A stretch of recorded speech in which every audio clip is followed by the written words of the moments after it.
নোয়াখালী ৩ আসন বেগমগঞ্জকে ঘিরে আবারও উত্তপ্ত হয়ে উঠেছে রাজনৈতিক অঙ্গন। দীর্ঘ প্রতিশ্রুতি ও প্রত্যাশার ভেলায় চললেও এখানকার মানুষের জীবনে উন্নয়ন অপেক্ষা দুঃখ দুর্দশায় বেশি। তাই ভোটারদের প্রশ্ন, কে হবেন দুঃখী মানুষের প্রকৃত আপনজন? বিএনপির প্রার্থী ঘোষণা হয়নি, তবে আলোচনায় সবচেয়ে বেশি নাম আসছে বরকত উল্লাহ বুলুর। তিনি অভিজ্ঞ ও পরীক্ষিত নেতা।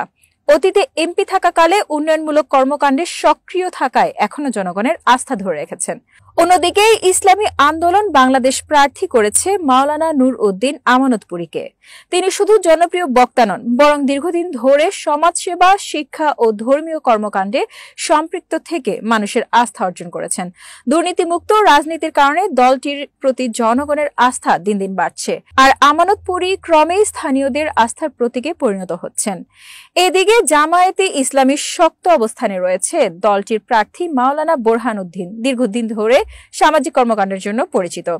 রাজনৈতিক বিশ্লেষকদের মতে, যদি জামায়াতে ইসলাম ও ইসলামী আন্দোলন বাংলাদেশ যৌথভাবে নির্বাচন করে, তবে বেগমগঞ্জের রাজনৈতিক মাঠে বড় ধরনের সমীকরণ বদলে যেতে পারে। কারণ দুই দলে রয়েছে শক্তিশালী ভোট ব্যাংক, যা এক হলে মূল প্রতিদ্বন্দ্বীদের জন্য তা বড় চ্যালেঞ্জ হবে। ভোটাররা বলছেন, প্রতিশ্রুতির রাজনীতি নয়, তারা চান উন্নয়ন, শিক্ষা, স্বাস্থ্য ও কর্মসংস্থানে নিবেদিত একজন প্রকৃত নেতা। ডেস্ক রিপোর্ট, আহ্বান টাইমস।